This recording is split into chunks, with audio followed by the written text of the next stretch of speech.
What's up, and welcome back to Rumor Has It Official. Let's get straight into talking about Teen Mom. This is Young Moms Club, Season 1, Episode 1, and the title of this episode is On the Fence. So here we have a group of friends who all had their kids 1 year apart from each other. Most of them have been friends since high school. First up, let's introduce these moms since they're new to the Teen Mom franchise. First is Heather. Heather, who is 22 years old and married. Her and her husband met when they were 13. She got pregnant at the age of 18 with their first child and now is pregnant with their second. This pregnancy, however, has been really tough on her. She has a condition which puts her pregnancy at a high risk. She is allergic to the hormones in her body, and because of that, she has been hospitalized multiple times during her pregnancy. Heather talks about having a stepfather who was abusive. She also adds that her husband is a race car driver and she's been supporting his dreams with that, and adding that it has been hard owning and running her own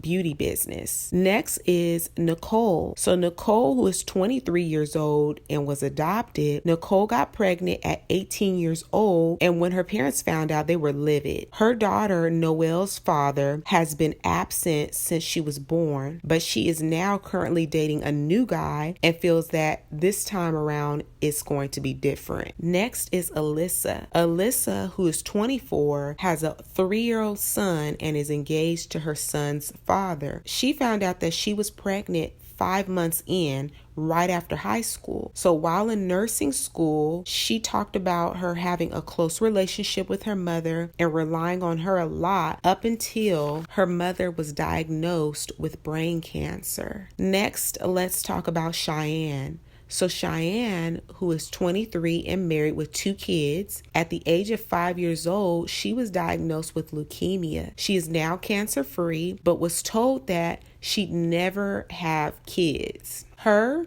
husband, and her 2 kids live with her father. They're barely making ends meet and they're depending on her husband's income solely. Let's move on to Nikki. So Nikki, who is 24, she grew up in Singapore and moved to America to go to college. She has a 14-month-old daughter and is currently building her YouTube and starting her career as a model. Her boyfriend wants her to be a stay-at-home mom, but she wants to be able to provide for her daughter on her own. Her mom was a major international model, she says, so she feels a lot of pressure to follow in her mom's footsteps. While all together, the girls fill Heather in on Chandlar and why they fell out as friends, which brings us to our last mom, Chandlar, who is 23, and at the age of 18, she had her first child with her ex, James. He was her boyfriend at that time. Now she's pregnant with her current boyfriend's baby. He has some serious issues, okay? Serious issues with drugs and alcohol. Aubrey's father, which is her first daughter, her father forbids Aaron, which is the second man that she's now pregnant. He's forbidding Aaron to be around his daughter until he gets clean. Her mom doesn't like her boyfriend, and she's even lost friends because of this guy. When she found out that she was pregnant, Aaron abandoned her. She lives with her mom, sleeps on the couch, and while out shopping for baby clothes, they show that Aaron has resurfaced and is now talking about being a family with Chandlar. During confessionals, all the moms give their 2 cents about Aaron. They feel it's a toxic relationship, which it is. So Chandlar is still holding on to hope that Aaron will clean up and they can be a family. Let's go back to Nikki. So Nikki is moving into a new apartment with her sister Lisa. While packing, her mom helps her out and wants to know why Nikki's boyfriend isn't moving in with her. She seemed really pressed, which I was pretty surprised because normally parents want you to take things slow, but she seems to be encouraging the idea of them living together. Nikki says that her mom keeps pressuring her and her boyfriend to get married as well. Let's go back to Cheyenne. Cheyenne's husband is doing full-time valet, but it doesn't seem to be enough for them to get their own place. Her dad questions her on if they're saving their money up, being that they both work full-time jobs. Cheyenne explains that Even though they both work full time, they're still struggling to make ends meet. Let's go back to Chandler.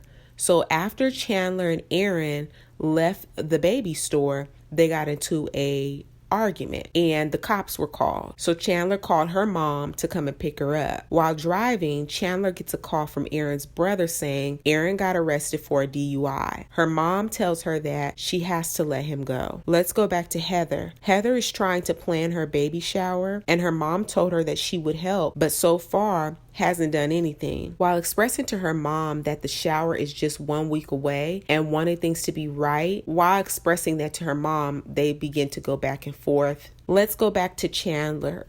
Aaron is out on bail, so Chandler said she's going to meet up with him to see what set him off and also see if they can work through their issues. And I'm just so sorry to say, but this is so foolish of her, because you can clearly see what it is. You don't need to know what set him off. He has a drinking problem. He has a problem with he's probably hooked on some prescription drugs too, but you can tell that. So why do you need to go meet up with him to see what set him off? He needs more help than you can give. This is not something that he can even do on his own. He needs to go seek some help from a professional. When this man shows up to meet with her, he looked loaded, okay? He was loaded. You could tell. Once they start going back and forth, he starts trying to basically manipulate Chandler or say things like, do you want to live on your mom's couch for the rest of your life? Then he says, well, my son, I'll come and get my son because my son won't be born and raised and living on no couch. Let's move on to Cheyenne.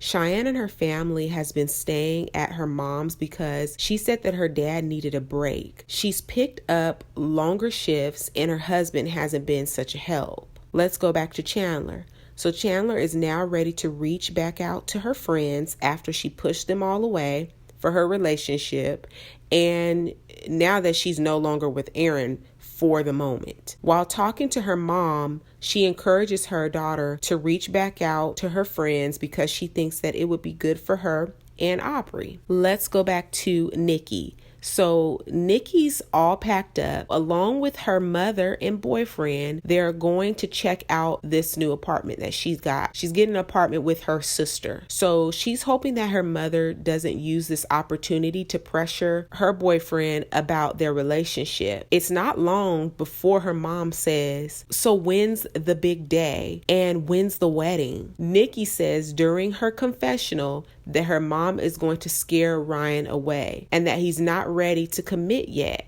She barely even knew the guy when she got pregnant with his baby. So Ryan tells Nikki her mom is just used to a different culture and adds that he isn't in any rush, if at all, to get married. Wow.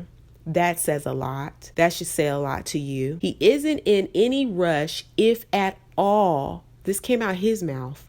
To get married? During confessionals, all the girls weigh in on their thoughts about Ryan, and they feel that he isn't a good guy. And my thing is, he's not ready to commit. He had a baby with you, but he doesn't want to settle down. So I don't even understand why they're together. Let's go back to Heather. So it's Heather's baby shower, and not too long after, Heather gets up and goes back into the house. She's feeling dizziness. She's just not feeling great. And I feel so bad for her that she couldn't fully enjoy her shower. Let's go to Alyssa. So Alyssa and her family all go out to play softball except her mom, who has been diagnosed with brain cancer. Alyssa and her dad discuss her wedding being sooner due to not knowing if her mom will make it till the wedding next year. So that was a really sad scene because she talked about how in the beginning her mom was very hopeful that everything was going to be all right, but she's starting to see her lose that hope. So, that's just a tough thing. I would never wish that on anyone, to lose a parent. That is really sad. Oh, wow. So let's go back to Nicole. All the girls come together at Nicole's house to meet up with Chandler. Chandler starts to open up, and the girls, I can tell, haven't learned their lesson because they waste no time giving their opinions.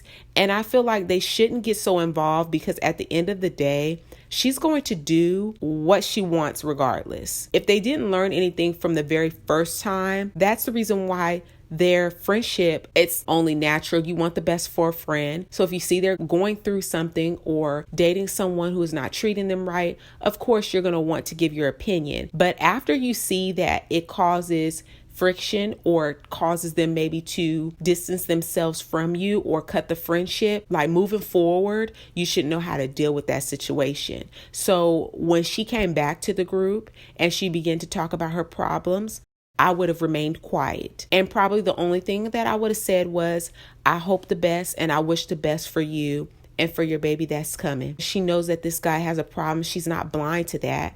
This girl is not a dumb girl. She chooses to stay with him. She knows that he has an addiction, a serious issue with drugs and alcohol, but she chooses to take him back. So during her confessional, Chandlar says that she knows she should listen to her friends and family and dump Aaron for good. See? But there's no way she's raising 2 kids on her own on her mother's couch. See what I'm saying? Her choice. She chooses. She knows right from wrong, but she wants to do it anyway. So she wants to know if anything went on between Aaron and Nicole, because that's rumored.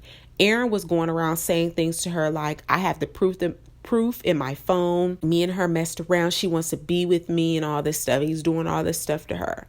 So I feel as though she should have resolved that with Nicole before trying to come back to the group.